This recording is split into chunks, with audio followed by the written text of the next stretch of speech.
Casa Grande. Judy, Hey. did you go over or did you? I'm just checking to see if I'm sounding okay now. Yes, you are. You're not looking good, but you're sounding good. You can't see me. I didn't turn on my camera. But you're sharing the screen, or you've got. I should be good to go, and we are streaming. And this is the San Carlos Computer Club with all the technical problems that we should come to expect every Tuesday morning. I am Scott Stimson from International Computer Solutions, and I would appreciate it if you need help out there to give me a shot remotely. Just email me remote@internationalcs.net. Well, guys, good to see you. There's people here we haven't seen in a while. Linda, we haven't seen you in a while.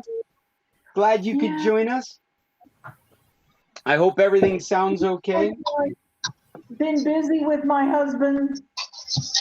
Well, that's... And all, his heart things. He had his open heart. Oh, wow. So. Is he doing okay? He's doing great. Perfect. All it was, he had the aneurysm. He didn't have anything.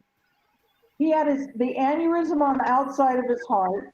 And and when they went in there, then they replaced one valve with a plastic valve, not a pig. Not a pig valve. No, a plastic valve. He's doing real good, and the tape only has about a half a more inch, and it's going to be off.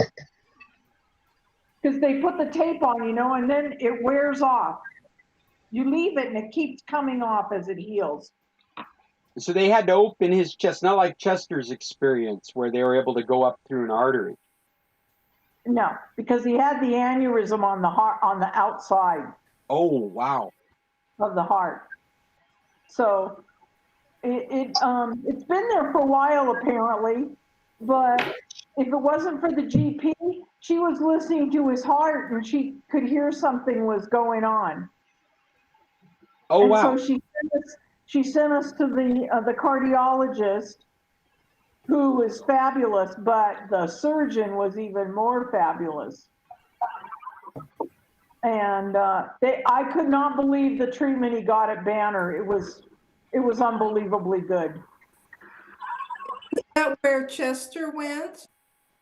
Banner? I don't know. I got that impression from his story. I made a mental note because the kids were born at Banner. Because he's up in Phoenix area, right? Yeah, isn't he in Scottsdale? And he had, I don't know, that could have been, he could have had like open heart surgery, but the surgeon went in through his groin and did everything that way. Right. Well, if they didn't do that, that was the option. They repaired his heart murmur valve, right? Is that right? Yeah. Well, yeah, the valve that was leaking. Well, they discovered that he had a birth defect. And he only had 2 ventricles instead of 3. Wow. Oh, wow. So that was interesting. But I had my hip done at Banner, and I was really pleased. So the hospital's great, especially the new section. The new wing is unbelievable. But when you're in ICU, you get a lot different treatment than after you move to the room. They're in there every 5 minutes. They call that the ICU syndrome. So many people get out of ICU and have to go back because they can't handle not having all those people checking on them. Right. What is that? ICU syndrome? It's like, so when you're in ICU, I guess this happened to my husband. And when he was in ICU, they moved him out of ICU and he just got really, really bad. And so they had to put him back, and they said it was something called like ICU syndrome, where you get your body and your mind get so used to all those noises and all those people all the time. All that attention. And you kind of freak out. Wow. That's interesting. Kind of psychosomatic. 5 days. Wow. Up there. And then only 2 days. Yeah, 2 days in the regular room, and then we came home. And now we've had, he's had physical therapy tomorrow, excuse me, not tomorrow. Wednesday's his last day. And, or excuse me, Thursday's his last day.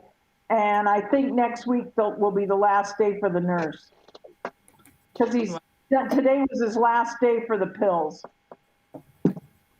All the pills he was taking. Well, we wish him the best. Tell him that we're thinking about him at the San Carlos Computer Club. We're happy. I mean, think about it. Like the doctor said, if it burst, you would have been gone. Oh, that's such a scary thought when you think of these aneurysms. Wow. You know, we feel like we're still too young to be gone. That's at whatever age, right, Paul? That's at whatever age. You're always too young to be gone. Absolutely.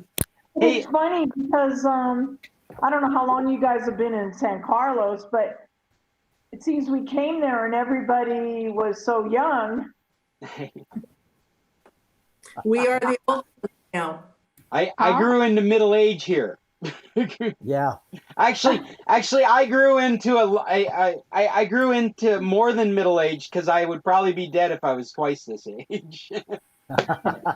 Late middle age. Yeah, I've gotten into late middle age. So Judy, how long have you been down there? October the 15th. October the 15th. Uh-huh. No, what year did you come? Oh, what year did they come? 2006. Oh, okay, so we didn't come, we came in 2009. How about you, Jim? Morning, We Mom. were 2012. No, 13. Oh, you guys are still spring chickens. I got here in '96. Paul, And you really were a kid. I was. Well, you were young to get there at that age.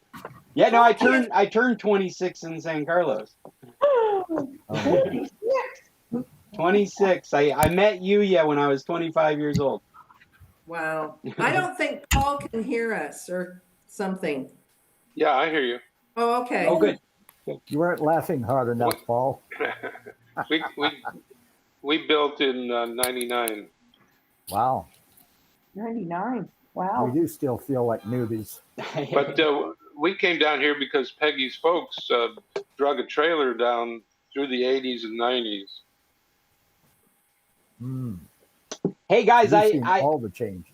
I hate to move us off of this nostalgia, but we are a computer club meeting and we do like to talk about technology. And even though we are agendaless most of the time, I do have some topics that I've brought, and I hope you guys brought some of your own topics. Pick me, pick me. All right, you're on the list, Bill. You don't know which Okay, list that is. Wait, you're on the list. I didn't say that list is going yet. Hold on a second. Oh, sorry. I thought I was really up But I wrote already. you down so I wouldn't forget you. I did want to mention, I want to do a follow-up real quick from last week with Judy and her iPad and using Nook. What Yes. Did you discover what I discovered? I'm curious what you've discovered. Discovered nothing other than frustration. Hey, guess we've got a guest joining us now. Hey, Ray, nice to have you join us. We were just getting started. Ray who? Ray Mahoney. Ray Mahoney, turn your camera. She's cameraless and microphoneless, but all the same, we're happy to have you with us. And a damn fine artist, I might add. There you go. A plug for your creativity, Ray. Okay, going back to Judys Nook on iBooks, I cannot find a way to import your copyright protected Nook books into iBook. And I'm suspecting you never had it. I'm suspecting that the books you had in iBook are digital rights free. Which, Yes, they are. They're EPUBs. They're EPUBs. And so those should go right in, they should import right in, but you have to download them separately. Well, see, they're all in a little file that says books, and they're all EPUBs, Mm-hmm. and they're all from my book club, you know, the book club. And I was able to open them in iBooks, which is now Books, Right. but now they only open in Nook. Well, I have got 2 links that talk about doing Nook Books on iBooks, Mm-hmm. and they talk about this issue of not being able to do the copyright protected books. Mm-hmm. But they also in them say that you are able to convert them to iBooks. Some of it's very convoluted. Well, one of them I read, I had to put them all to iTunes and then do it that way, but that's ridiculous. So. Well, and actually, because you have a Macintosh as well, Uh-huh. and so that was one of the things I was going to suggest is just dump your ebooks into the book app on your Macintosh, and synchronize it with your your device through iCloud. I believe you can do it through iCloud. Right. But I will pass you these links. I'll put them on today's meeting, but I'll also pass them in the chat right now. Okay, thank you. Hopefully they'll enlighten you to what's going on. Okay, thank you. And, well, I didn't one. And I'd be happy to hear about your progress with it, because it sounds to me like you'd rather use the iBooks app or the Books app than the Nook app. I'd rather use the Books app on my iPad because I use the Nook on my Nook device. So I don't know. I was just being picky. I wanted them to both synchronize back and forth, and they. Well, the sad thing is I don't think they'll ever synchronize between the 2 apps. That you're going to have to make allowances for the iBook app. Right. Yeah, I didn't find a good situation where it would go one way or the other. With the same activities, you'd have to do different activities to get it into iBooks. I guess that's what I'm trying to say. Right. I also had a follow-up for Fred, but I don't see he's joined us. He had some questions about the difference between an A12 and an A14. I think that was Fred. Shout out if it was you and not Fred. And I found a good comparison on a website called CPU Monkey. And I'll put the link here, but if you were to click on it, it would just show you the differences between the 2 different chips from Apple, the difference in speeds, cores, things of that nature between the 2. One is definitely an evolution of the other. And after last week's announcement of Apple products, I wonder if Fred is interested in comparing the A14 to the M1. When we're talking about Apple products right now, what you're looking at is a classic iPad with the A12 chip, nothing's changed, or the iPad Air with the A14 chip, or the iPad Pro with the M1 chip that they announced 3 months ago, and they put in the new Macintoshes, the one that I've just been drooling over. They've stuck it in the iPad Pro now. So I'll put this link on today's meeting, and I'll stick it in our chat. I don't know if any of you care about this stuff, but I know Fred was caring about it. Yes. What was your final resolution? Which one would you buy? Well, it really depends on what you're going to use. What's easy for me to recommend to people is that stock iPad. Right. The iPad with the A12 to me is a great recommendation. The base unit's $329. I would get more space in it. I'd pay. I think it's an extra $70. I think it's $399. $449, I think. Oh, it's an extra $100. I think, unless. Oh, you're right. Yeah, I think it's an extra $100. It's $429, unless you want. Yeah, unless you want cell with it, and then it's $499. And I don't think the cell. And I think that's a great iPad for people that want to sit in their lazy boy and watch Netflix or check their email or read the newspaper or play some video games. I think that's a great iPad at that price point.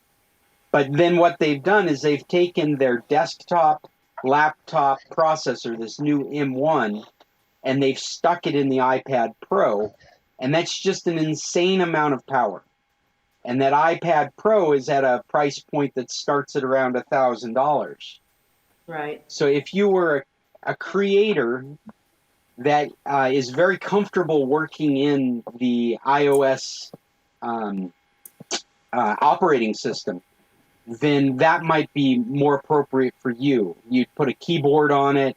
You'd use the pen. Oh, the pen you can use on any of the iPads. So it's not, when I say you can use the pen for creating, that you're not limited to just this high-end one.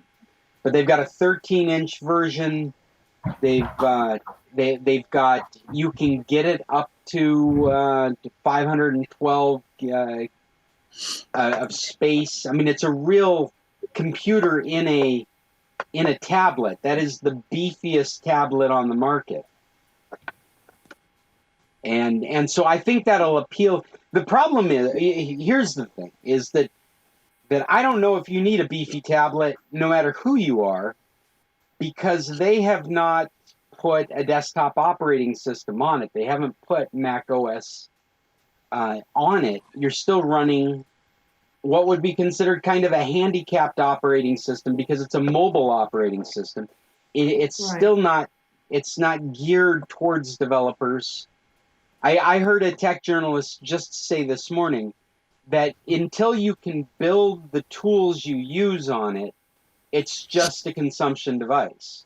I'm paraphrasing, but that's what I got out of it, was until you can sit down with an iPad Pro and build iPad Pro applications, it's really still just a consuming device. It's not a creator's device, because creators, and this is just a yardstick. I mean, you can find arguments around all that, but that's what it comes down to is whatever creator you are, you find yourself going back to the desktop for some reason.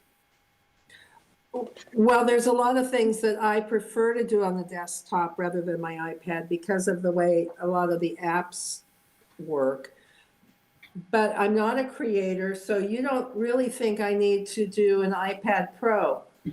No. Because I'm ready when I go back, I am buying a new one because this one is, it reboots itself automatically, and that's kind of scary. And sometimes the touch screen isn't working quite right. So that's on my agenda. Well, Judy, on those 2 points, I would, before I put a lot of work into it, I would factory reset it if you haven't already done that and see if the problem goes away. I didn't reset it. I just hard booted it and the problem did go away, but I've had to do it a couple of times. Yeah. So I don't, this is 14 or whatever I have now or whatever, but I've had to do it a couple of times. So, you know. So yeah, I would wipe it. I would factory reset it and set it up again and make sure that either you're still experiencing that problem or it's gone away. And then I would definitely bring it into the Apple store when you find yourself in the States and tell them about the problem if it hasn't gone away yet. And so I won't do any of that until I'm back in the States because really it's old. I mean, my iPad is getting kind of old. So my iPhone is paid off, so it's time to buy a new phone. There you go. That's where they got us. Cheryl, you've been trying to say something. What is it you've got? Well, I have two questions. First of all, we're talking about the difference between an iPad Pro and an iPad.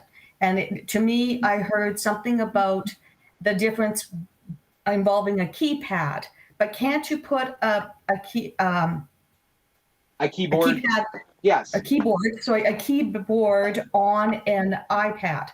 I honestly can't think of a use case for the Pro line for you folks.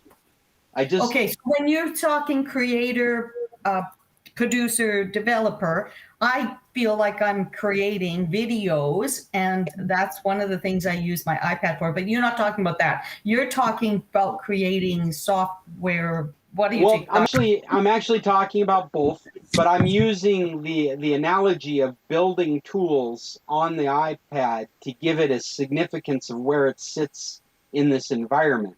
And the fact that you can't build tools on it, you can't build apps on it to run on it, is just an indicator, like a red flag, that this is still a niche product. It's still not. It's full of heavy, nerdy stuff that can be really appreciated by people like me, but still won't be bought by people like me because it can't do those kinds of things. They've put all this hardware in there, but they don't have the software to complement it. Now, they do have some cool stuff that you might appreciate as a tech enthusiast. They've got this brand new screen on it that has over 10,000 mini LEDs. And so what that means is that you can get blacks really black, and you can have these vibrant colors. They talk about how the current iPads get like 600 to 1,000 nits of light, and how this new screen gets 1,000 to 1,600 nits of light. Not that you really need to know what a nit is, just bigger is better. They can shut down large portions of the video that are black so that it doesn't use as much electricity, so they can extend the battery more. And it's a brand new technology. So one thing we're talking about is battery life and your experience with it. My experience is when I am using my phone, because that's what you're using for video right now? No, well, sometimes. Okay. My problem is the iPad iOS is too old to do a bunch of things on. So I find myself going to the phone. This phone screen, my eyes can only handle about 20 minutes max, and then they are blurry. My vision is very, very affected with too much technology overall, but my laptop and my iPad way better than my iPhone. Now, is it the screen? Is it the size of the screen, or is it something with nits or luminars or whatever? Well, it could be just generations of technology. Like the iPads, as far as I know, don't have better cameras than the iPhones. No. Now they have increased the quality of the iPad camera in this iPad Pro, and I was just trying to bring up, as we're talking, the iPad camera to compare. The new iPad Pro, remember, it's got the M1 processor in it, and that processor is significant because it has storage and RAM in it. So it's got incredible performance because, like computer. And the RAM, which could be 8 or 16 gigabytes, and the camera, they have upped to a 12 megapixel camera, and on the back, and a 10 megapixel ultra wide camera. The ultra wide is new. I'm sorry, somebody's fidgeting is coming through the microphone. Your mother is addressing an envelope, and we can hear it being folded. No, Mom's got her mute on. She's muted. I can see that. I'm sorry. I do have some jobs I have to do while we're here, but I'll turn the mic off. Thank you. But it wasn't you. Don't let Cheryl make you think it was you. I'm not bad. I'm not seeing the break. Oh, here's tech specs. No wonder I can't find it. So I'm just curious what the latest camera compares to the and I'm just having this thought right now. It's not the camera so much. It's the iMovie, for example, on the iPad doesn't have as much because it's the old system and I can't update the iMovie. So once I get the new iOS system, I'm going to be fine. But I don't think there's any reason to go to the Pro as opposed to that iPad with the bigger storage. Yeah, I just, for the price, I mean, it's more than twice the original. Just And it's the still iPad. only going to last for 5 years. Yeah, the way they've been doing things, that's a reasonable way to think about it. Is like you'll be lucky, you'll be happy if you've been able to suck 5 years out of it.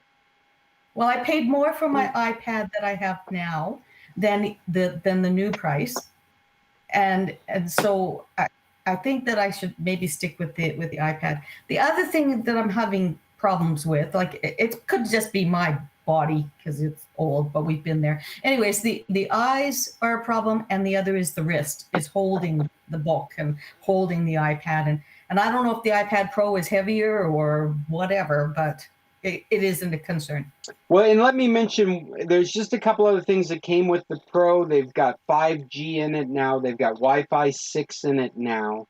And this ultra-wide camera comes with new software called Center Stage. And I don't know if that's, I mean, if you're getting an iPad Pro, that'd be cool to get it. I don't think it's a decision-making factor, but it is very cool. What they've done is they've taken this ultra-wide 10-megapixel sensor, and then they use software to focus and narrow in on you as the subject. And so you can set your iPad up like on the kitchen counter, and you can walk back and forth from the fridge in the stove as you're making breakfast, and it virtually follows you around because it has this huge aperture of space to choose from, and then it creates like a 1080p box that kind of follows you around, keeping you in frame, even though your iPad doesn't have to move around. So we use the iPad a lot for FaceTime. Mm-hmm. I use it for, well, I can't use it for Google Meet, but for meetings and things like that. So the camera might be useful in that. Yeah, it might be a purchasing decision maker for you. It's hard because you've probably been very happy with what you've already got. What you're going to get, the latest one is going to be much better. It's still going to be a third the price, or at least half the price of what the Pro is. It's just, I find the Pro a very difficult product to want to get into. I like all the tech, but in the end, it's just an iPad. In the end, you're dealing with all the same iPad stuff. You can, if you want to get it as close to a laptop as possible, you can get their keyboard. You can get, what is it? The pencil and all the extras for it. I had some tech journalist quote, you could spend up to $2,500 speccing it out like the ideal laptop replacement, and still you would need a desktop computer because it still doesn't do those 5 things that matter to you on a desktop. Okay, so but the iPad you can put a keyboard on, keyboard. Yeah, and Okay. I've advised always looking for one with a trackpad because they support trackpads now.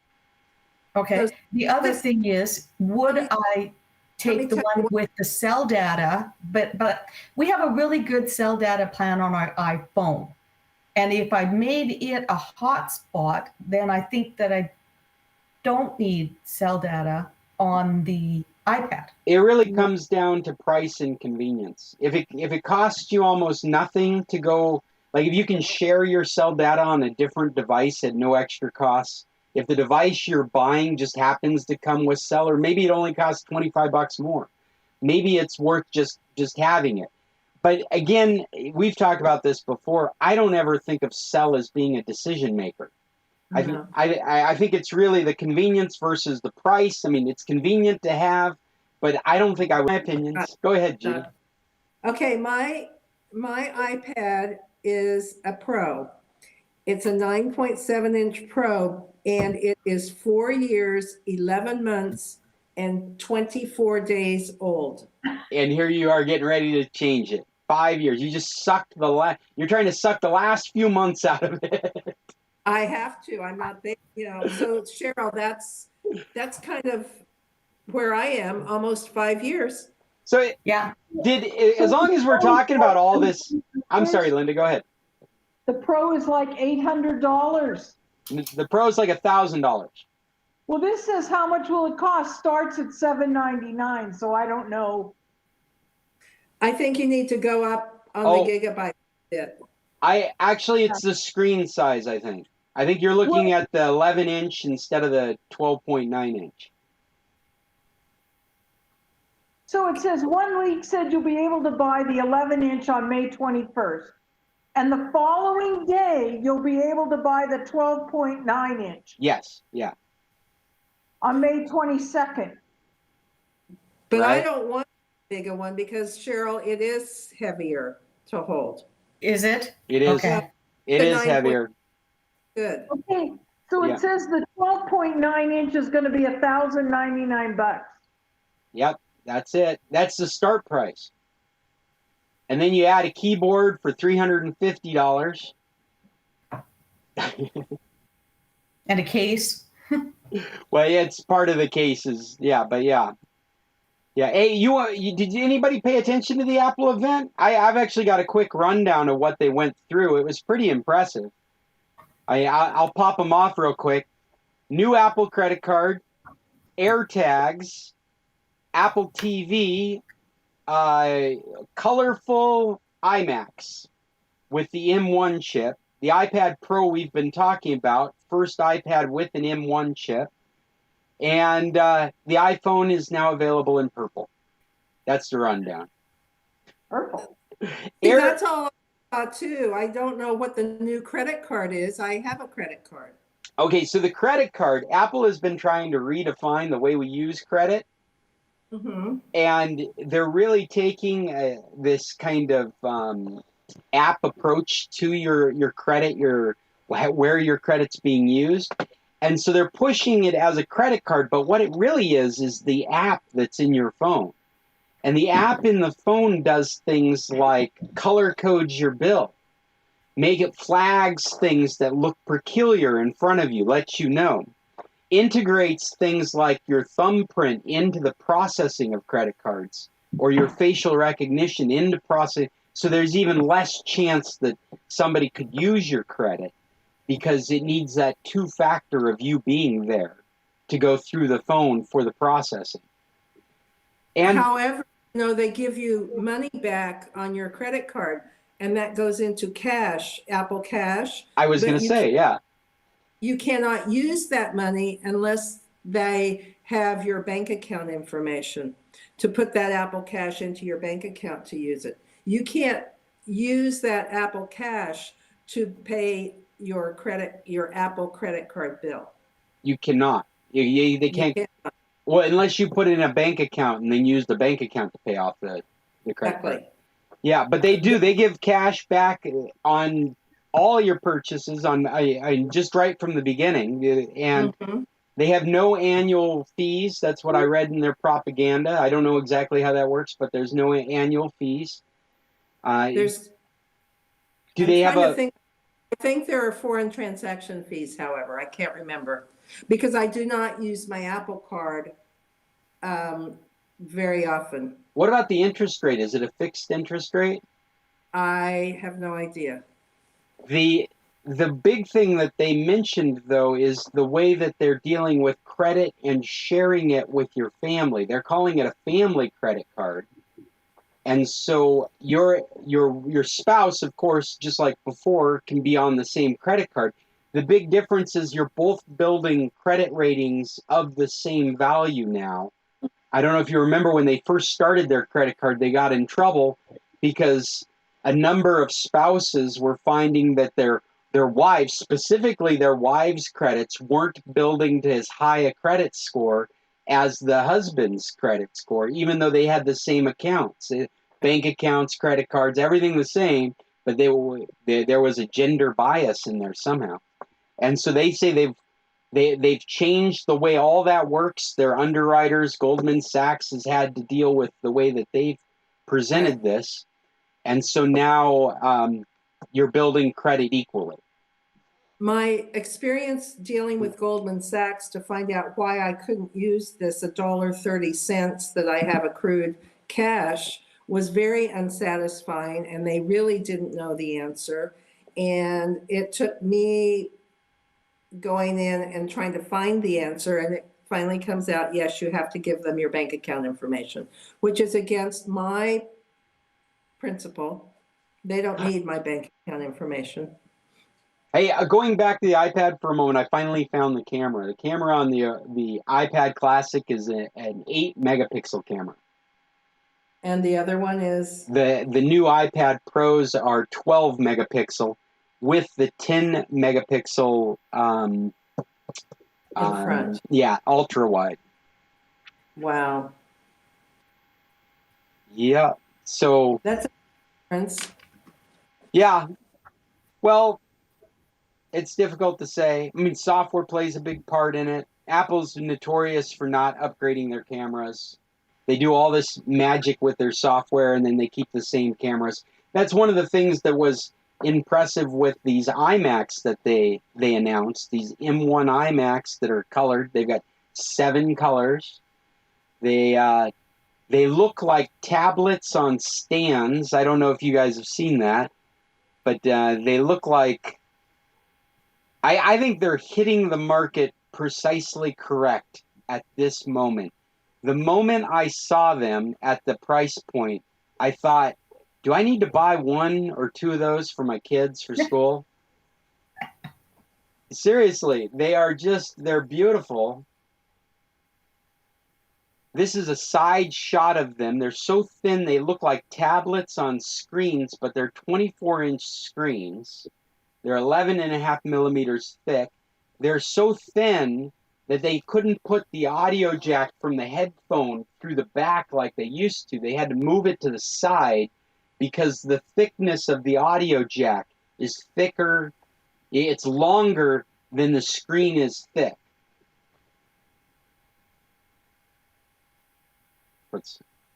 Their price, they start at $1,300. They're all in one with the keyboard that has the actually I think you have to get the $1,500 one to have the secure enclave, but they've integrated a Touch ID on the keyboard, and that's got an encrypted channel between the keyboard and the device. So even if you were in a situation where you had an eavesdropping on wireless keyboards, it would be nonsensical because it's encrypted.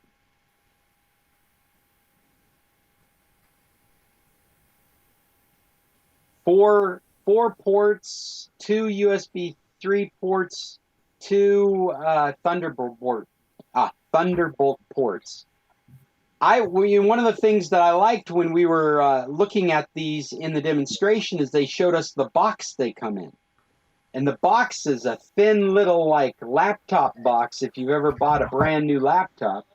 And it's got a handle on it. And I had this fantasy of, well, why not just stick this in a box and carry it around with you? I think the one thing that they haven't done right is they still haven't put a touch screen on it. So it has this look like a huge tablet on a stand, but you can't touch it.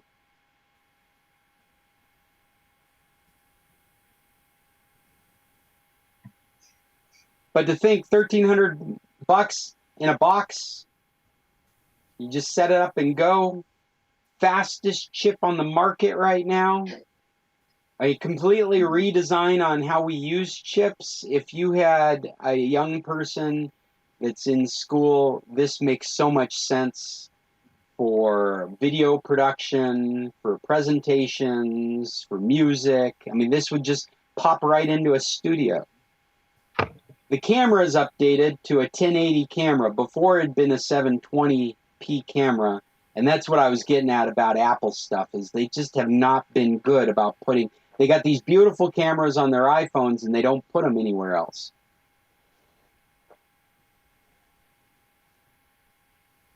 And they've color matched the Magic Keyboard and the Magic Mouse. So everything, including the power cable, is color matched to your Macintosh.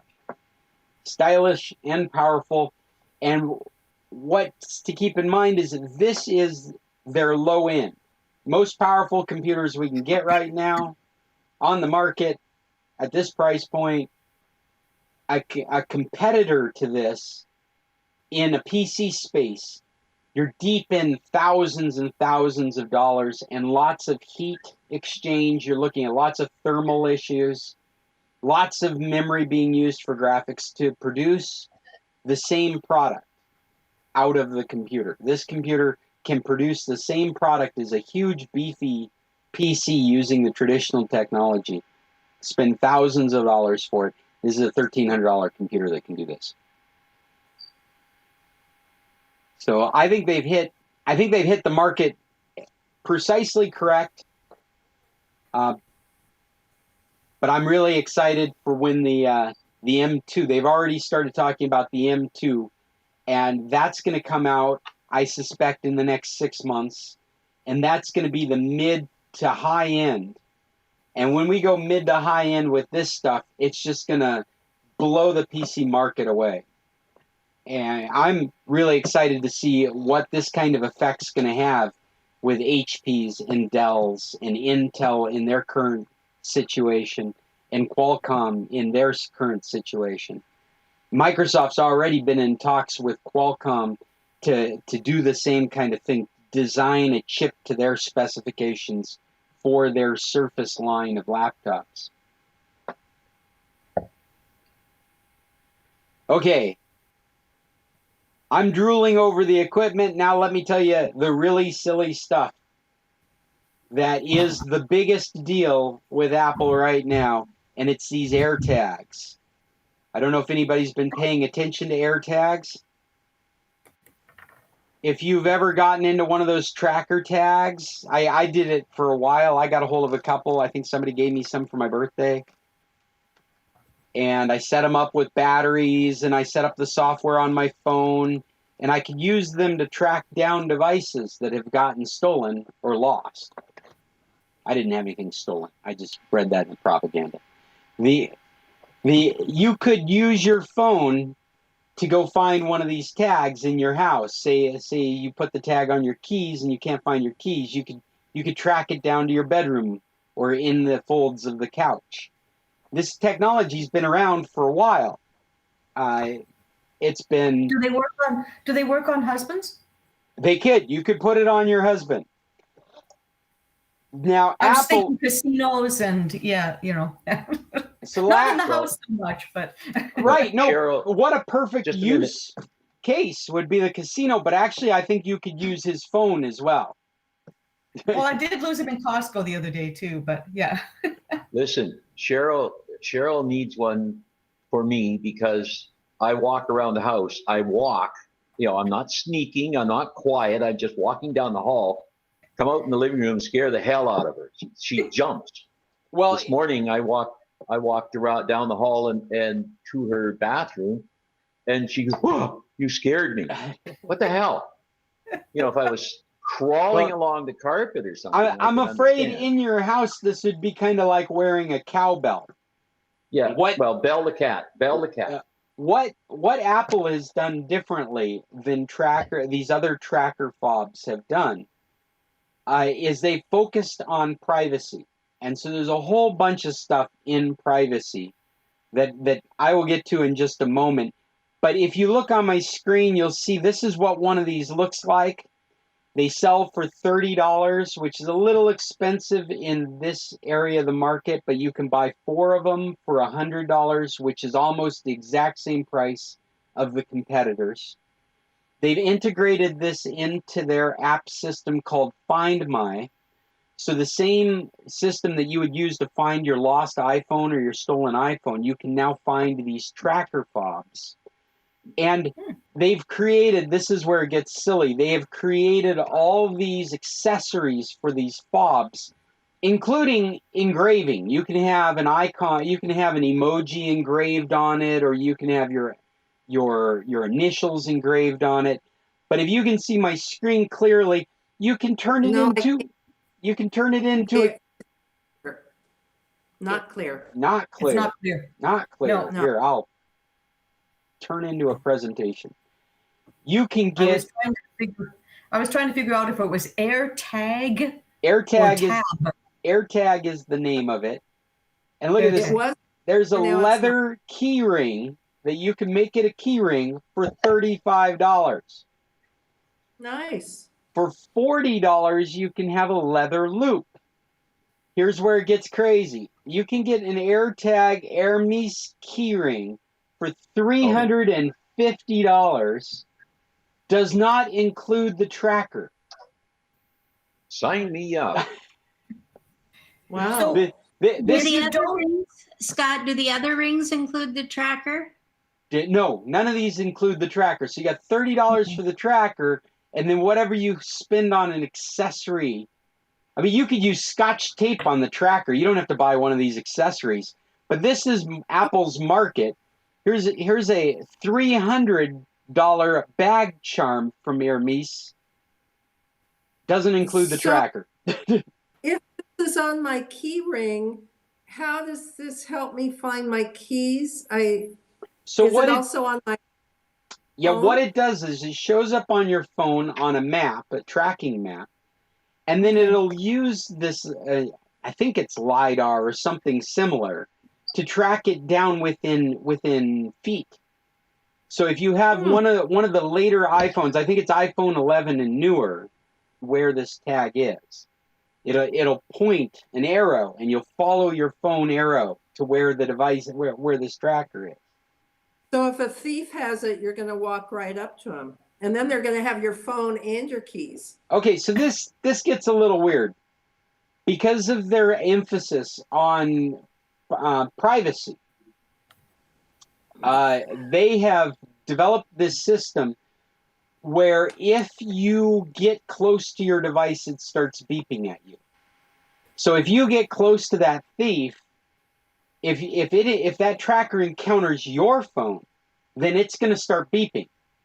Probably before you're within arm's length of them. It's just going to start beeping at them. It will also provide information to how to get a hold of the owner.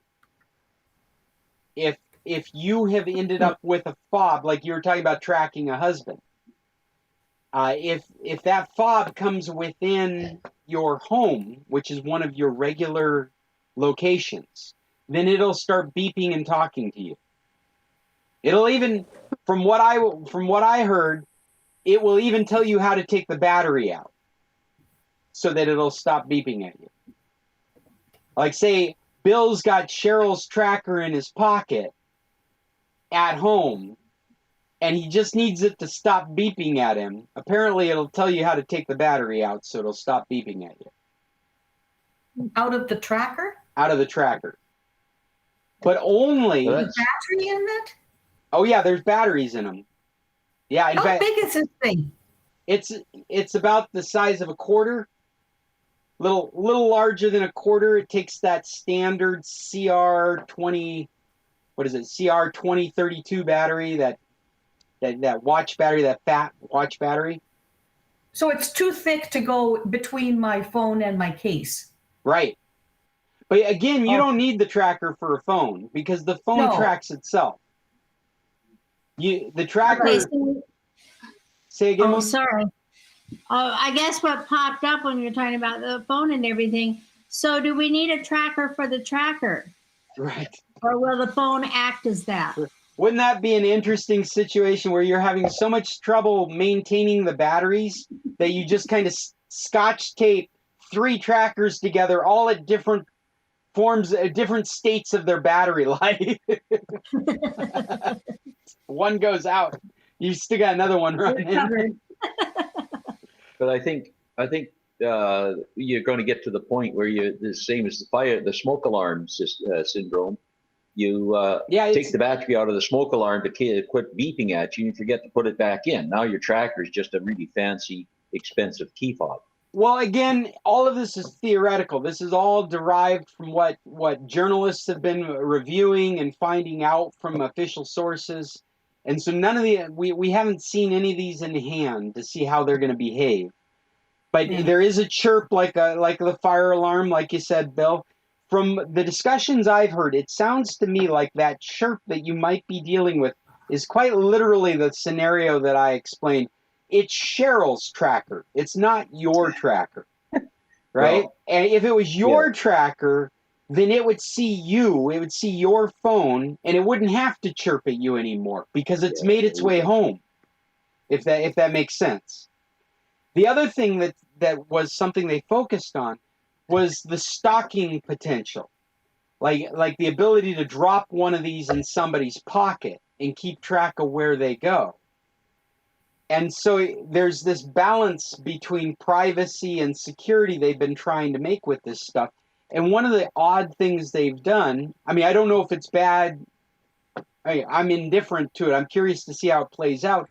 But apparently, say somebody stuck it in your pocket and you end up in one of your standard areas. And if you go into the Find My app, they have these things, I can't remember the exact terminology. It's something like a standard area or my normal locations. It's some language like that. But what you'll find is the phone's been keeping track of those places that you frequent. Your regular Starbucks, your office location, your school location, your home location. It's been assigning a weight and value to those things and deciding what your regular locations are. A regular location could be a child's house or a parent's house because you're just frequently there. So apparently, going back to having somebody else's tracker in your pocket, if you go to one of your standard locations, even though it's somebody else's tracker, it'll start chirping at you to let you know there's a tracker on you so that you can find it and know that there is a tracker on you.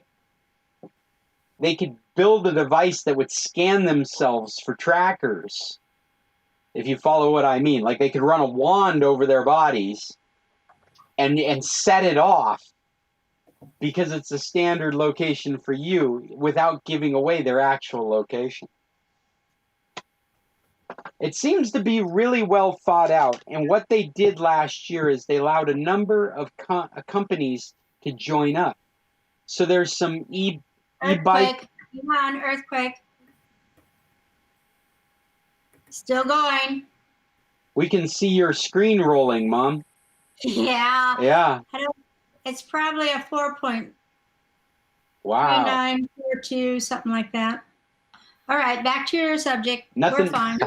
Nothing fell off the wall. It's not a real earthquake. No, nothing's rattling now. Why aren't you in the doorway? I thought you were supposed to be hiding in the bathroom. My house sways. Yeah. She's got earthquake blocks on the house. It'll sway back and forth. We're fine. It's Alaska. You don't get in the doorway until something falls off the wall. That's right. When it starts falling, then you duck for cover.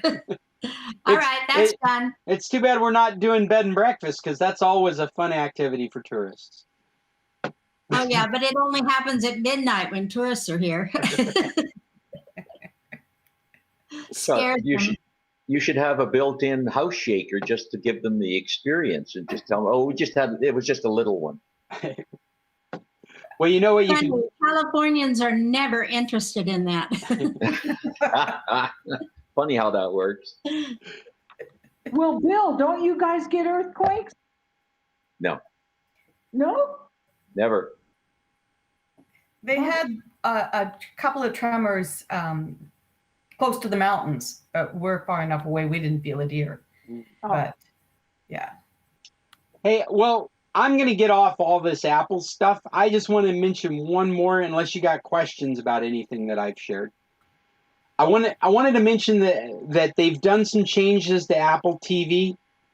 And what they have done is they've built the ultimate remote control finally, because anybody that has an Apple TV realizes that Johnny Ives decided to make a really sexy looking remote control that's almost useless. It's a plane of glass. It's a remote control for your TV, and it'll slide off of your couch because it's made of glass, hit the ground and shatter because it's made of glass. You will pick it up, and 50% of the time, you'll be pointing the wrong end because it's made of glass. 50% of the time, you'll touch it and trigger something because half the remote is a touchpad, the other half is not, but the whole thing is made of glass. It was a horrible idea, and it's been a horrible idea, and now they've got an aluminum remote control with controls that are reminiscent of some of the original iPods, with a dial wheel and a D controller. It makes so much sense. I wonder if they're going to release the remote for all the Apple TVs. If you could just buy the remote by itself, I hope they do. It's an awesome idea. And here's the silly thing that I want to end this Apple presentation with. They didn't build a tracker into it. So when you lose the remote, you can't use your phone to find it. You're going to have to Scotch tape a tracker to the back of it. You're going to pay $30 for a tracker to add to your new remote control, and then you're going to use some double-sided tape to stick it to the remote control so you can find it when you lose it. But when you lose it, you don't have to worry about it getting kicked around and shattering because it's not made of glass anymore. I'm done. I'm done with Apple stuff. Unless somebody All right, has I have new information on earthquake. Oh, good. It's a 4.9, which is much bigger than I thought it would be. And it's Port MacKenzie, which is kind of across the water from us, maybe Scott, 5 miles away? Yeah, that's nice. No, 10 miles away. 10 miles away, it says. And it was 23 miles down. So that's why we didn't fall apart. All right. 4.9. Wow. That is bigger than you were thinking. But still, nothing fell off the wall. That's good. Okay, is it my turn? I don't know. I got a lot of topics. What do you got, Bill? We'll decide. But you've been talking Apple for 2 hours now. Okay. No, mine's very small, very simple. I put it on the chat, a link on the chat. Oh, good. And it's a fishing lure, a smart fishing lure. So basically what you do is you use it. Wait, whose chat did you put the link on? I don't see it here. Yeah, it's there. Oh. Is my you find it? No, all I see are the links that I put up here. Oh, that's because you came in late, Scott. Oh, maybe you put it on when I was trying to fix my system. Anyway, what it does is it keeps track of what your fishing lure is doing, and if you catch a fish or you have a bite, you pull it up, you download the information that is captured on your phone, and you can reset your lure when you come back that was a successful setting. So it's a smart fishing lure. You gotta love it. So it's using some AI to determine what was the best conditions. I don't know if it's using AI. It's just recording the conditions as it goes along, and then when you have a strike or when you catch a fish, you bring it up and you download that information, the current information that was into, and you can reset your lure to go back to that configuration. So you could have. I mean, when you say that, what is it? Like a water sensor, power button, other sensors? So does it like change the way it spins, or? Well, yeah, the depth, it'll change the depth as I understand it. It'll go to the configuration that was successful in catching a fish. And I believe you can have several different configurations, and so it's a bit autonomous. It's a bit autonomous. The idea is that, I mean, it's kind of like an autonomous drone. You throw it in the water and it finds the depth that's appropriate for the last successful catch. And behaves in the way that was last successful. That's pretty cool. Yeah. There's a video here. Yeah, I just saw it. I figured this is something that a dyed-in-the-wool fisherman would love to have. There's probably $300 or $400 for it, so they would love to spend money on that. It does say that it's a kickstart, one of those where it's an idea. It's not in production yet. And then you hit the snag and lose it. Well, it does talk about that in the last paragraph. It says, you know, that if you, quite often you lose your lures, and it talks about that. It won't come home. I mean, it wouldn't get itself free and come home. My goodness. In the palm of his hand, it was so large. It was pretty big. Anyway, that's it. So, Bill, I just sent that link to my brother-in-law, who is an avid fisherman. So we'll see if he looks at it. I'm adding it to our list here. I just sent the link to Irving. We'll see what he says. Oh yeah, we're gonna hear from him now.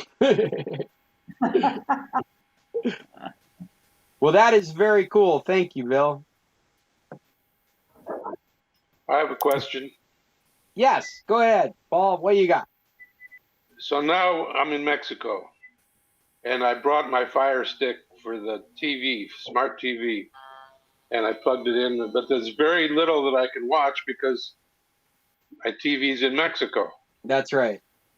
So I want to know the modem that I get from Guam, can that accept a VPN?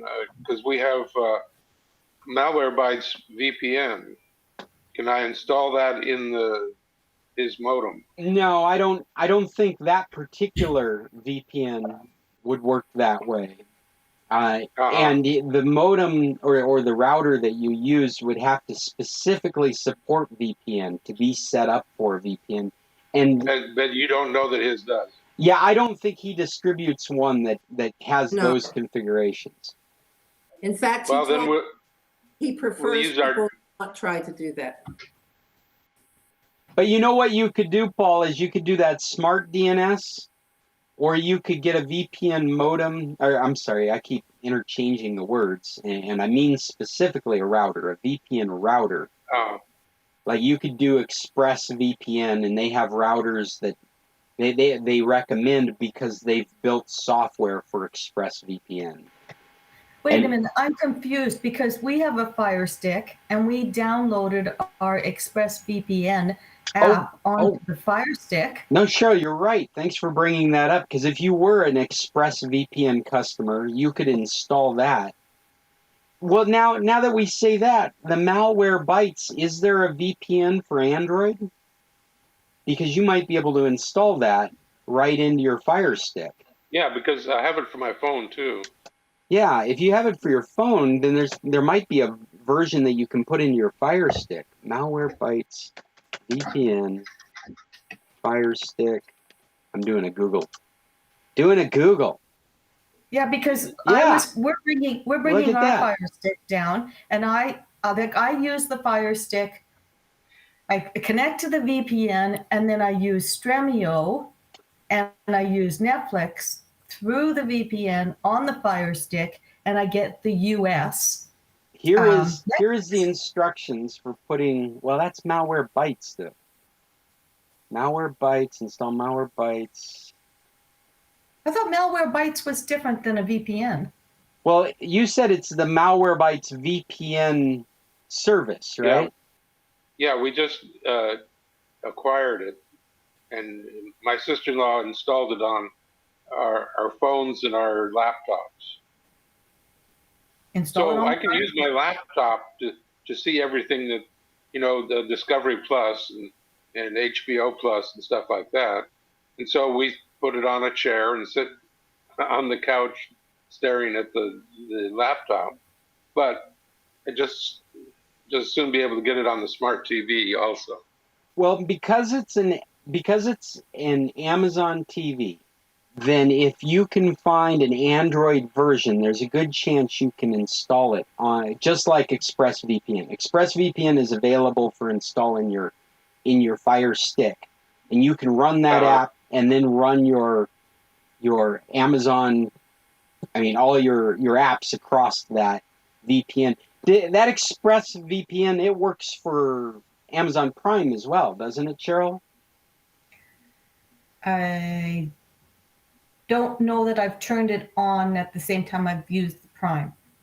checked that out. Yeah, theoretically it would work, but there is the issue of it being an Amazon device. It may be self-aware. It may be aware that you're running a VPN and not allowing you to access the Prime content. I guess I haven't played with that before. Yeah, I haven't tried it out because I usually just go stream. I'll see what I can do. Yeah, I have no experience with Malwarebytes VPN, but I did just find this article about Malwarebytes VPN 2021 review. And so I'm going to read this later, but it looks like it talks about all the different devices that are compatible with it. And it's a review from Monkey Privacy, so you'll have their opinion on how good a service this is. Okay, thank you. Yeah, if it was a Roku, you'd be doing what I was suggesting. You'd be using an alternate piece of equipment to form your VPN. Because Roku doesn't allow you to install things like the Fire Stick does. I see. Yeah, there is no VPN service that you can install in the Roku. And you can't make changes to the DNS like you would if you're using the smart DNS proxy. None of that's, the Roku is really locked down in that respect. So you have to create that environment before you plug the Roku in. Okay, well, I'll play around with it then. Hey, Scott, what's your phone number? My phone number? You can have my cell phone number. It's my business phone number. It's 52622-855-8299. 622-855-8299. Okay. So I have got some other topics here if you guys are interested. Hey, I have things that I watched and a book to recommend. Oh my gosh, this is a full meeting. Let me hit two very easy topics that will take us almost no time. And then let's go on to some recommendations unless people have things they need to share. Was that you, Jim? Did you have something you wanted to say? Yeah, we can just put it on the list, and that's discuss iOS 14.5 and whether we should download it for our phones. Hey, a quick answer to that is: do you already have 5? Do you already have 14? Yes. Then you want 5. You won't. If you're on 13, it might be a discussion, but since you're already on 14, you always want to have the latest version, the latest iteration of the current version. Your current version is 14, so you want the latest iteration of the current version. Good. Thanks. How long has that version been out? You also always want to wait a couple weeks. I just read about it this morning, but the commentator was saying it plugs some really dangerous security leaks, and that you ought to do it as soon as you can. You know, more and more journalists have been saying do it as soon as you can. I still my process is I wait a week. Just to make sure there's no fallout, I would wait a week. Why be Scott, I just looked yesterday and it wasn't there, but it's here today, and it says it includes the option to unlock the iPhone with an Apple Watch while wearing a face mask. Add support for AirTag and introduces separate skin tone variations for emojis for couples. You know, I'm understanding what's going on now. This is the update because of AirTags. This is the update because of the announcement last week. Yes. So I don't. It says nothing, Jim, about security when I'm reading it on my phone. Yeah, I've read that. I saw just an article from one of the technical websites. You know, the way Apple does its propaganda, the security fix could be the mask Face ID unlock. Right. That could be the security fix. Basically, I bet there's nothing in it that you need to continue to do what you're doing right now. Unless you use those AirTags. Yeah, unless you're upgrading to the AirTags. Okay. But that was my qualifier, is you don't need any of it to do what you're doing right this moment. And my rule of thumb would be to wait a week or two before installing any iteration, just to watch the fallout, because I don't like to be a guinea pig. I don't want to be the one that it falls out with. Okay. And I have got two topics that should go really quick. One is, did you hear that they are opening an Amazon distribution center in Hermosillo? No. The governor has already said it's going to create hundreds of new jobs, boost the economy, and provide faster delivery for Sonorans and other northern Mexican states. This is a big deal. This is going to happen in Hermosillo. We might actually get to experience same-day delivery. Wouldn't that be amazing if you needed a USB cable and you could just hit it on your phone and 4 hours later it shows up at your door? How long does it take now? Up to 2 weeks. But we've been, the products that are here are, Oh, what do you mean? Some things can even take longer than 2 weeks, but you could reasonably, no, I got printer cartridges in 4 days. right, I said up to 2 weeks, Judy. Up to 2 weeks. 4 days. Right, I was just going to say that. I was going to say that we've had great experiences. We've had things show up sooner than that. But I don't think you make a purchase on Amazon in Mexico without expecting that it could take up to 2 weeks. Now Right. we're talking about we might get that printer cartridge in 4 hours, which would be amazing. But if they standardize to 4 days, that's awesome too. It is. We're still waiting a month out for stuff to show up here. You know, that's always the big joke between my Mexican family and my Alaskan family, is that there are things we can buy easier on Amazon in Mexico than we can in Amazon in Alaska. Things like batteries. There's a whole list of products we can't even get shipped to Alaska. 2 weeks is nothing. I can remember people getting Christmas cards down here in June. Right? Yeah, they used to say that mail came on burro. Well, now with Amazon, it should start coming sooner. They'll show everybody up, and they'll all have to work harder at the post office and stuff, maybe. Well, you know, I was thinking about that, and one of the things that Amazon has taken advantage of is all these little paqueterias that exist because they didn't have an infrastructure. They didn't have an Amazon delivery infrastructure, and so they would outsource to these little paqueterias to deliver your packages. And I wonder if what we're seeing is the stepping stones to wiping those businesses out, whether intentional or not. You look at the way Amazon has taken on deliveries for themselves. It's just not hard to imagine they would get frustrated with the efficiency now that they're in the local area. Why don't they just manage their own delivery people? I'm going to put a link to this article in our chat. Locally, at least. I do, because of the infrastructure here locally, I have trouble believing this is anything but a good thing to happen. At the very least, we've had some issues with the local paqueterias where they're inconsistent delivery times, inconsistent information. At the very least, it's going to have them sharp on their game. They wouldn't want Amazon looking at someone else doing those jobs. So that was one of my quick topics. There's a link there. I'll put it on today's meeting if you want to see the write-up about it. There's also an audio version on that link, so you can listen to the story. It can be read to you. The story is actually broke by I think fronterasdesk.org is actually a college newspaper. So I think it was like the University of Arizona or some university like that that's broken the story. My other very quick topic that I thought you guys would appreciate is that Samsung is added a feature in their phones. What is it called? In the SmartThings app to help you repurpose an old phone into an Internet of Things device. Hey, Fred's with us. Hello, Fred.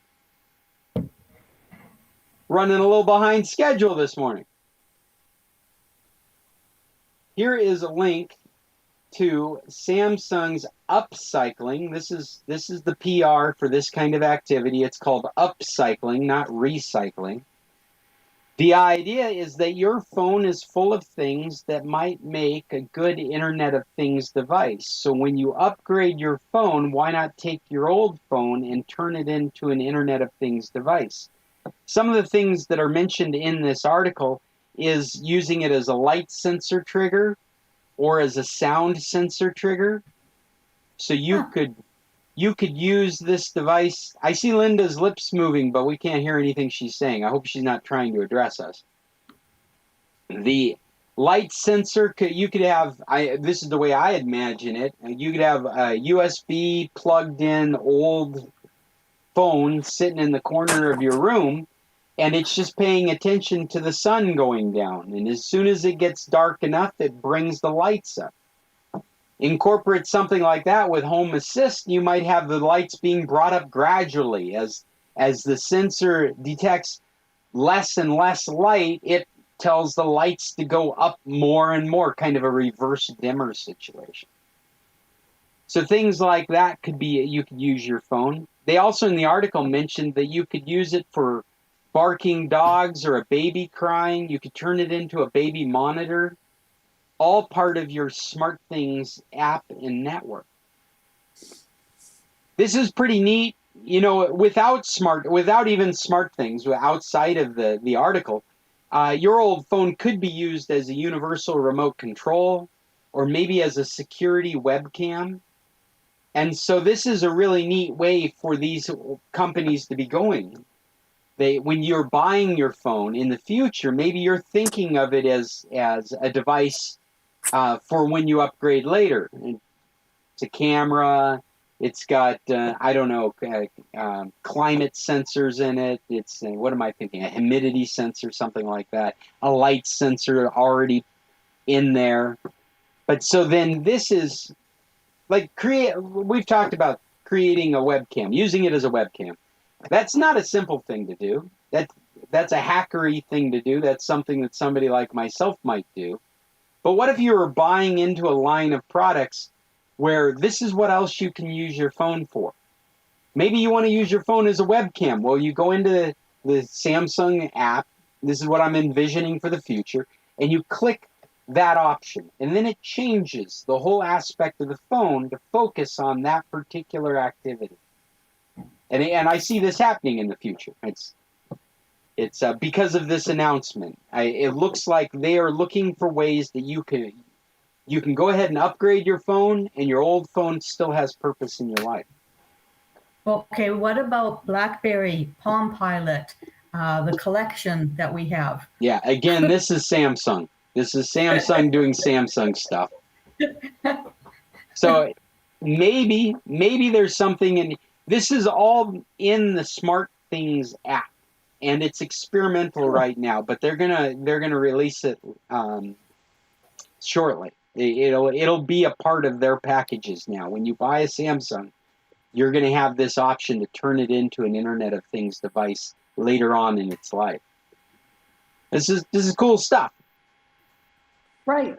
I just turned my old cell phone into you put the SmartThings in it and took out everything else. So it'll turn on the TVs and everything. Have you integrated it with your remote for the Mirage remote? That's the thing I want to get. I still haven't gotten one yet. For your air conditioner. No, I used that other little remote for the Mirage. Right? Okay. And I left it at the house there when we sold it. Oh, okay. Well, so it was $75, and I bought it at Home Depot in Guaymas. I want to get that. I mean, this is my dream project. Hook up Home Assist and then tell Alexa to set my my air conditioner. like at noon, turn on the air. If you hear somebody in the house, turn on the air. Right? If it isn't already on and you hear movement, turn on the air. Well, that little remote that I bought called Cubby, that's what it was called, Cubby. That now sets up with Alexa's. Is that CUBBY? Wasn't that it? CUBBY? I think so. That sounds I familiar. think it was CUBBY. Okay. Okay, but Mirage has one that clips up into the door. Oh yeah. Okay. Open the door and you see there's a little clip up in there. That's for the remote. Okay. Okay, so what's his name that works for? Victor went and bought it up in Hermosillo, the remote. Okay. The Mirage branded version. Right, but he got it in Hermosillo. He said he couldn't find it in Guaymas, but that was about a year ago. Well, yeah. I would imagine you'd be able to find it just online, but I guess, yeah. Maybe, but they have a remote. That probably hooks up to her too. So the beauty of that home assistant is being able to take things like the Mirage remote, the Smart Things bulbs, the Nest thermostat, and move it all into one interface for all your smart devices. And then you can build these flows. And just like I was mentioning, like if you hear somebody in the house, make sure the air's on. The idea is to automate so much of that stuff that you're not ever having to press a button or turn something on. It's just recognizing the environment and setting it accordingly. Turn on the outside lights of the house. You don't tell it to turn on the lights. It just starts getting dark and it decides it's time to turn the lights on. This is cool. I think we're narrowing in on a really neat area of home automation with Samsung doing stuff like that, with Home Assistant out there, with Amazon doing so many of its products as Alexa compatible. Yeah, it's a neat area that we're coming into. Well, I bought all these little plugs for the lamps called TECKIN. Oh yeah, yeah. On Amazon. Well, I also bought the front door light switch, which is great because you walk out of the house at 5:30 and it's not dark, but you come back and it's dark. Right, and so it's turning itself on at dark time. Correct. So it's a light switch. What? And then you set it up. It's better than those old light switches. I had those old light switches that you could hardly even understand how to get them set up. Wait, is this the product that was like a access point as well? Well, you just set them up with your phone and you set them up dusk to dawn. What was the name of it again? TECKIN. CKIN. Right. Tekken. I bought them on Amazon. They're cheap. They come in a 4-pack. So Linda, does that work with Wi-Fi then? Is that how it works? Or Yeah, I have them all set up on my phone. Now, you had a device like that in the past. I'm just curious if it's the same one, and it seems like it also acted as a Wi-Fi repeater. No, or extender. These are just little, I don't know if you can see them. Yeah. These are just little plugins, and then the light switch that's a separate thing, and then I just downloaded the app. Okay. Kind of like the vacuum cleaner. Now, we moved a couple months ago, and I had a heck of a time getting the vacuum cleaner reset up with the new Wi-Fi. I finally got it and moved here 2 months. I have to chuckle. That's the funniest sentence I've heard today. I moved and I had trouble setting the vacuum cleaner up to the Wi-Fi. Yeah. That's the world we're living in now. How come you didn't clean your room? Well, the Wi-Fi's down. I just saw an ad for Mother's Day, and one of them, the gifts for Mother's Day was a robot vacuum cleaner. I just love it. I love it. Oh yeah. Well, it takes a little bit of cleaning because you get a lot of stuff in the brushes. Our vacuum cleaner is Bill's Christmas present, not Cheryl's. We got the same deal in my house. Yeah. There you go. Which robotic vacuum do you have? The cats enjoy them the most. I bought the Oofy. The what? We have a shark. No, I bought the EUFY. The And I don't think they have EUFY. that model anymore. I bought the 25, but they have all kinds of models. I mean, my sister bought the, which one did she buy? Huh? My sister bought the Roomba, the real expensive one that comes where it goes back into its spot and then it empties into this container. I'm not that lazy. That's what our shark does. Our shark is a self-cleaning. It sucks its garbage up into the container and you just empty it whenever. Yeah, but the problem is all the stuff gets stuck on the brushes. You're Right. always cleaning the brushes and the rollers get dusty. You know, I hated the Roomba for that reason. All the hair would be wrapped up in it, and you had to have the special applicator. It took longer to clean the vacuum cleaner after it cleaned the floor than it does to clean the floor. I don't know. Well, you are supposed to clean the floor regularly. That's the idea. Yeah, I just set it for like 3 o'clock in the morning, and then it just turns on and goes all over the place. But the problem is you got to make sure your cords are all up. You know, there isn't stuff on the floor. Then it tries to climb up the rug.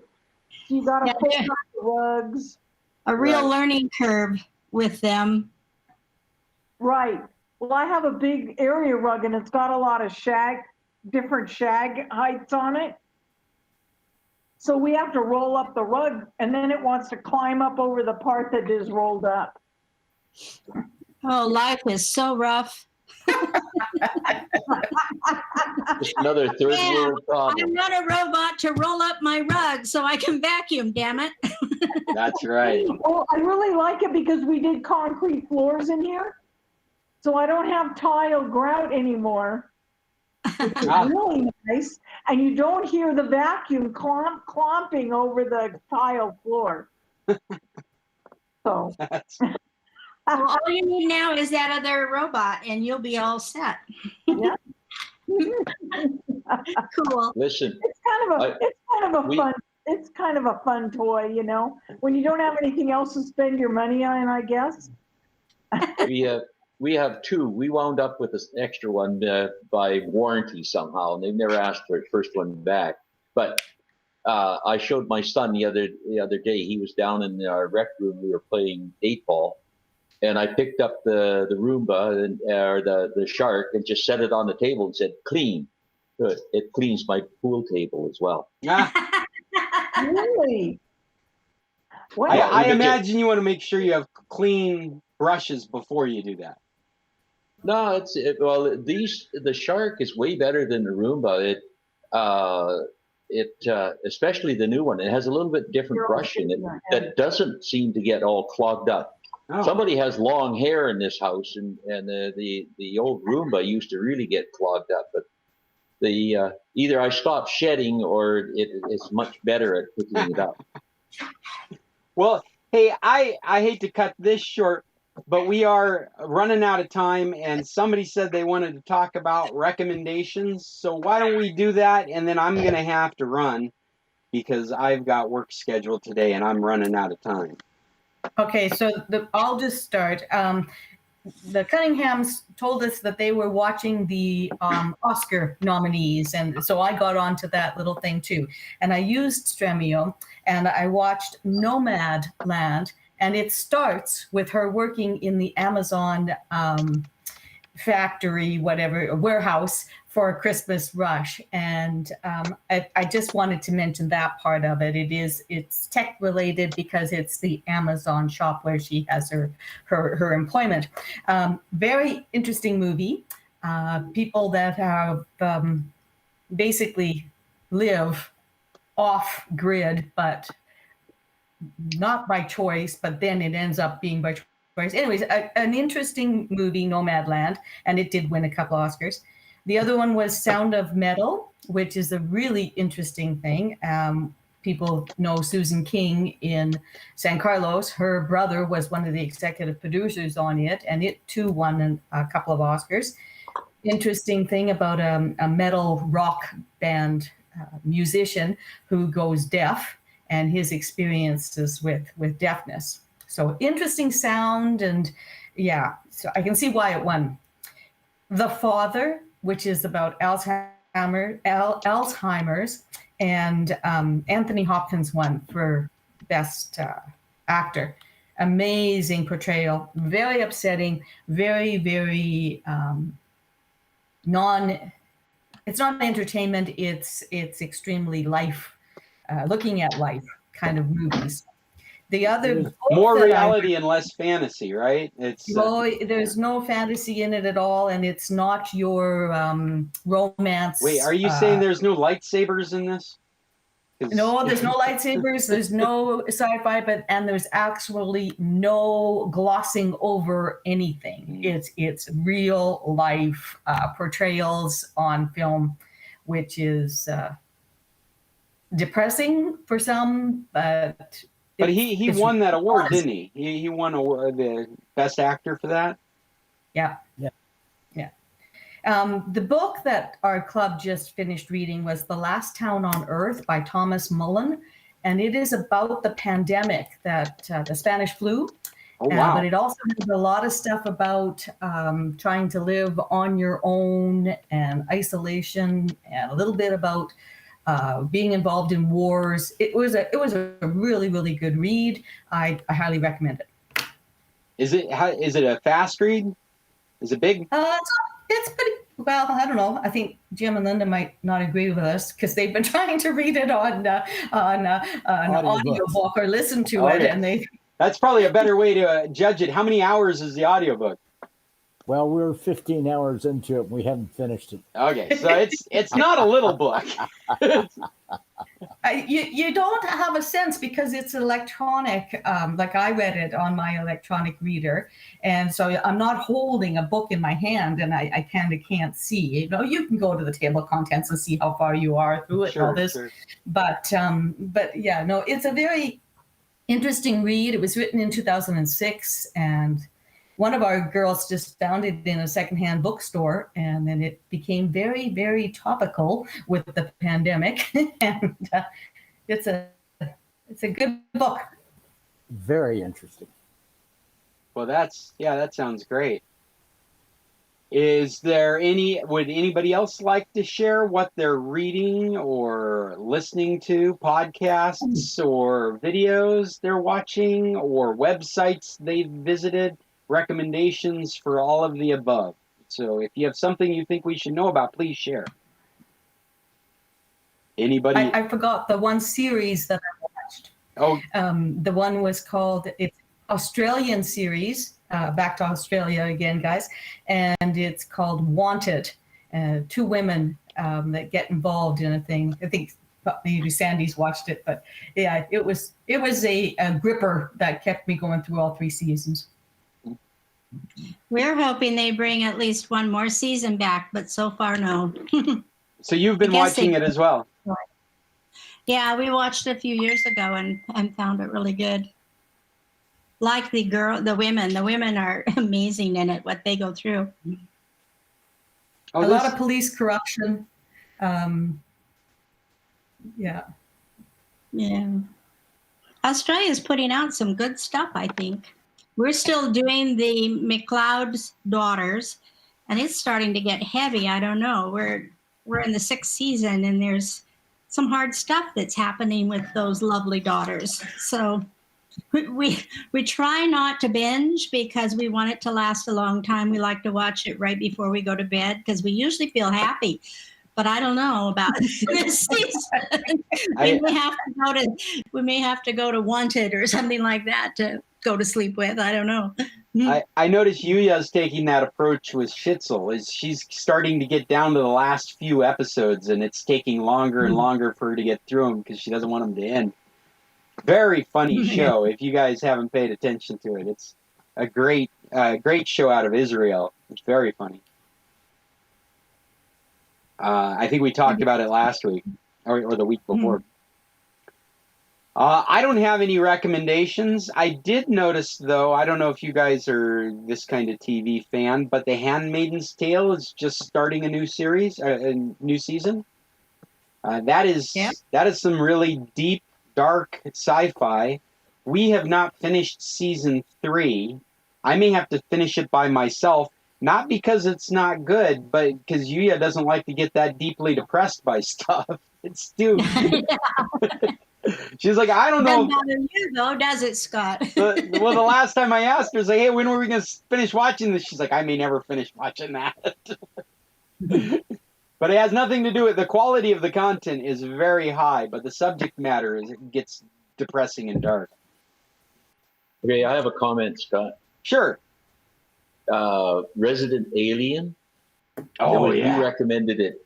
You recommended it last week or the week before. Did you binge through it? No, I never. I try not to binge anything. Okay. But I find it as a remake of The Good Doctor, that the TV series that my wife has watched. That basic autistic kind of acting. But I love the little kid that can see the alien. Yeah, that's awesome. And he's trying to... Go ahead, though. Go ahead. No, that's fine. Oh, I was just going to say on that note, you're absolutely right. The autistic nature of the way he behaves buys him license. Like he's a doctor that lives in a cabin by himself with no social etiquette. They think it's because he's peculiar. You'll buy it because of your experience now being exposed to the way autism works. But in the end, it's because he's an alien and he doesn't know how to act correctly. I loved it when he's learning, he's watching videos and learning how to smile or when to laugh or whatever. You know, it is quite humorous. But like I say, I usually get about 1 or 2 episodes in, and then I wind up doing something else. I get distracted. Well, I think it's great, and we finished the whole thing. It's really funny.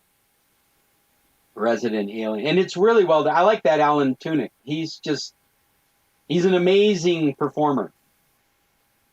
He's one of those guys that does such a good job you'll forget who he is because you're so involved in his character.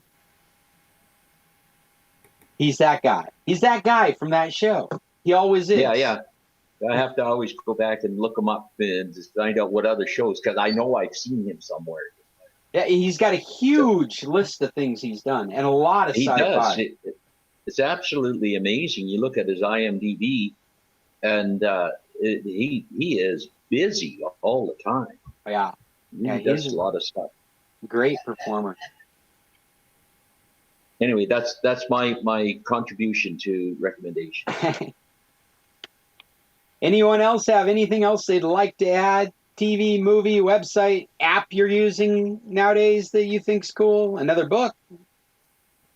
Open to anything others might find interesting as we've been going through this pandemic, looking for things to occupy our times and mind. Our most recent Amazon purchase that arrived the other day, we really missed seeing our hummingbirds this year. So Bill bought a solar wind chime light that is a hummingbird group. I didn't check it out last night to see if it had charged yesterday to see what it actually looks like with the solar lights. But we now have hummingbirds in our house.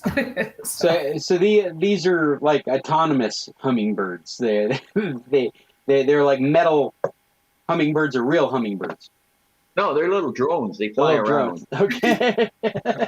They're plastic and they hang as a wind chime, but they do have the technology aspect that you have a solar pack that will light them up. Oh, okay. Well, that's fun.